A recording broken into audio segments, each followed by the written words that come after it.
हाय बच्चों, आज हम लोग किसलय बुक का 11 लेसन पढ़ेंगे। इसका बाकी का लेसन हम लोग पहले ही वीडियो में पढ़ चुके हैं। अगर आप लोग वह वीडियो नहीं देखे हैं तो वह भी वीडियो देख लीजिए। किसलय बुक जो बच्चा 10th क्लास में उर्दू पढ़ता है उसके लिए ये हिंदी का बुक होता है। 10th बिहार बोर्ड एग्जामिनेशन में इसी किसलय बुक से पूरे 100 नंबर का क्वेश्चन पूछा जाता है। तो इस बुक को पढ़ना बहुत ही ज़्यादा इम्पोर्टेंट है।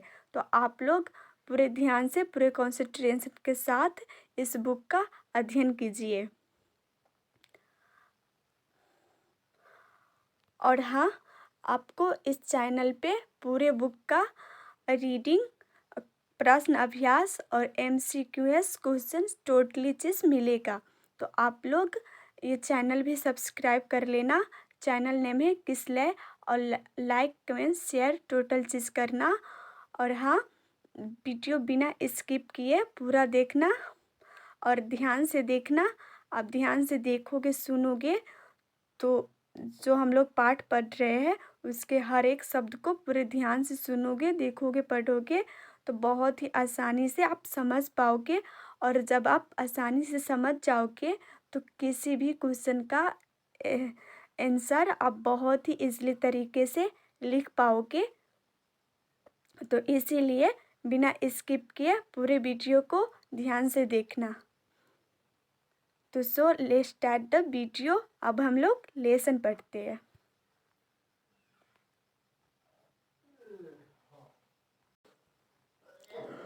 लेसन नेम है कबीर के पद। तो अब हम लोग जानते हैं कि कबीर के पद क्या है। तो आप लोग ये भी याद रखना कि किसलय जो बुक है इसका पाठ 11 का नाम है कबीर के पद और कबीर के पद एक कविता है। तो आप लोग याद रखना कि कबीर के पद एक कविता है और ये बात एग्जाम में पूछा भी जाता है कि कबीर के पद क्या है। तो कबीर के पद एक कविता है। और अगर पूछा जाए कि कबीर के पद कविता के कवि कौन है तो कबीर के पद जो कविता है इसके कवि कबीर दास है। जिसके द्वारा ये कबीर के पद कविता लिखी गई है वे है कबीर दास। और ये क्वेश्चन कई दफ़ा एग्ज़ाम में पूछा भी गया है और हो सकता है कि आप लोगों का इस बार भी एग्ज़ाम में पूछ ले। तो आप लोग पूरे ध्यान से सुनना और बिना स्किप किए पूरे ध्यान से वीडियो देखना। और ये याद रखना कि कबीर के पद एक कविता है और इसके रचनाकार कबीर दास है। अब हम लोग इसका ये जो कबीर के पद कविता है इसका इंट्रो पढ़ते हैं। इंट्रो मतलब जो हम लोग ये कविता पढ़ेंगे वो कविता से हमें क्या सीखने को मिलेगा, उस कविता में क्या क्या है और उस कविता में क्या क्या बताई गई है टोटली चीज़ इसका इंट्रो में दे दिया जाता है। तो हम लोग पहले इसका इंट्रो जानते हैं कि इसमें हमें क्या क्या मिलेगा, इसलिए हम पहले इसका इंट्रो पढ़ लेते हैं। कबीर भक्ति काल के अप्रतिम भक्त कवि थे। अगर पूछा जाए कि कबीर किस काल के अप्रतिम भक्त कवि थे तो आप लोग बता देना कि कबीर भक्ति काल के अप्रतिम भक्त कवि थे। जो ये कबीर दास है ये भक्ति काल के अप्रतिम भक्त कवि थे। तो ये एग्ज़ाम में पूछा भी जाता है, इसलिए आप लोग इसे ध्यान से सुनो कि कबीर जो है वो भक्ति काल के अप्रतिम भक्त कवि थे। मतलब वो भक्ति काल के कवि थे। उन्होंने अपनी रचना के माध्यम से भक्ति के नाम पर व्याप्त बाह्य आडंबरों एवं व्यर्थ अनुष्ठानों पर करारा प्रवाह किया है। पाठ में शामिल पदों में उनका यह रूप मुखर हो उठा है। पदों की महत्ता इस अर्थ में खास तौर पर उल्लेखनीय है कि उनका भाव बोध न सिर्फ तत्कालीन समय से जुड़ता है बल्कि समकालीन समय से भी उनकी उपादेयता यथावत है। पहले पद में स्थापित रूढ़ियों के समांतर सच के सीधे साक्षात्कार प्रस्तावना है, अर्थात कागज की लेखी की जगह आँखीं देखी की प्रतिष्ठा। वही दूसरे पद में ईश्वर या अल्लाह को कहीं बाहर ढूंढने के जगह उसका अपने भीतर ही साक्षात्कार की बात कही गई है। हम लोग इसका ये जो कविता है इसका इंट्रो पढ़ लिए। अब हम लोग कविता पढ़ते हैं। तो हम लोगों को जो ये कविता पढ़ेंगे इसके पहले पद में ये पढ़ने को मिलेगा कि ये जो कविता का पहला पद है उसमें ये इस बात की प्रतिष्ठा की गई है कि कागज़ की देखी की जगह आँखें देखी की बात कही गई है। कागज़ की बात पर विश्वास करने की जगह आँखें देखी मतलब आँख की देखी बातों पर यकीन विश्वास करने की बात कही गई है। और जो इस कविता का दूसरा पद मिलेगा पढ़ने को उसमें ईश्वर या अल्लाह को कहीं बाहर ढूंढने के बजाय अपने भीतर ही ढूंढने की बात कही गई है। इसका मतलब कि ईश्वर ना तो बाहर कहीं मिलेगा, ना कोई क्रियाक्रम में, ना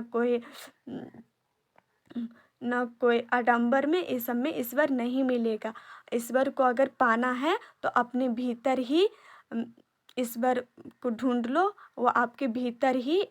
हाँ, ईश्वर सबके भीतर ही साक्षात्कार है, इसलिए अपने भीतर ही ईश्वर को ढूंढो और ईश्वर को पालो। तो अब हम लोग ये कविता पढ़ते हैं। कविता का पहला पद। मेरा तेरा मनुआ कैसे एक होई रे, मैं कहता है आँखिन देखी, तू कहता है कागज की लेखी। मैं कहता सुरझावन हारी, तू राखे उलझाई रे। मैं कहता तू जागत रहियो, तू रहता है सोई रे। मैं कहता निर्मोही रहियो, तू जाता है मोही रे। जुगन जुगन समुझावत हारा, कहीं न मानत कोई रे। सतगुरु धारा निर्मल बाहै, वामय काया धोई रे।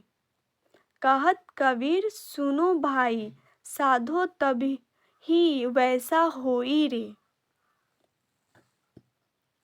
तो ये हम लोग कबीर के पद कविता के पहला पद पढ़ चुके हैं। अब हम लोग दूसरा पद पढ़ रहे हैं।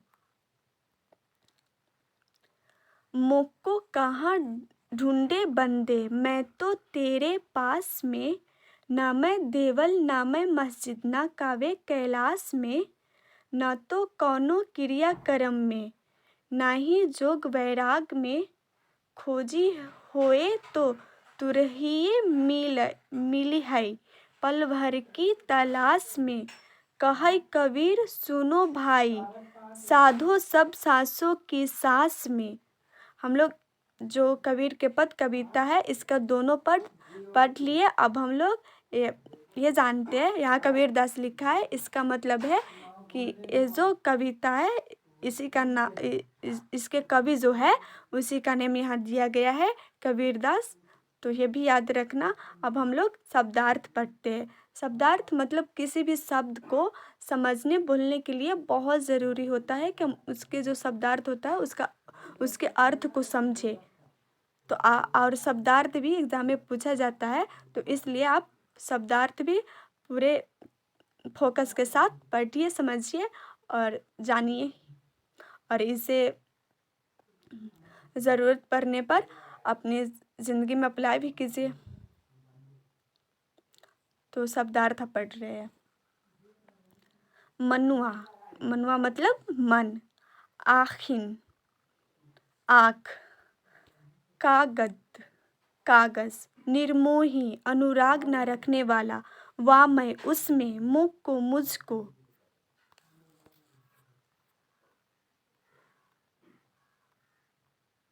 देवल, मंदिर। वैराग, विरकित।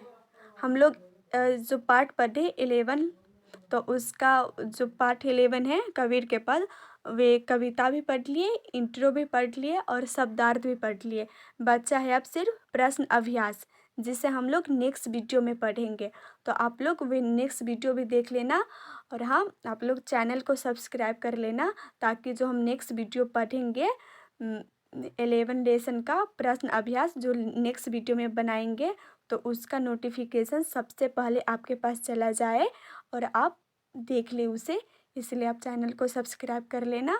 और हाँ, लाइक कमेंट टोटल चीज़ करना। आपको और कुछ भी चाहिए तो वो भी बताना, वो भी हम आपको पूरा कर देंगे। जो भी क्वेश्चन चाहिए, जो भी आंसर चाहिए, आपका कोई क्वेश्चन भी हो तो वो भी पूछ लेना कमेंट करके। और फिर मिलते हैं नेक्स्ट वीडियो में प्रश्न अभ्यास के साथ। तब तक अपना ख्याल रखना।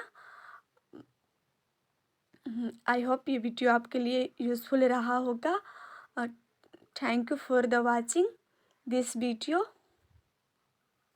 मिलते हैं नेक्स्ट वीडियो में, तब तक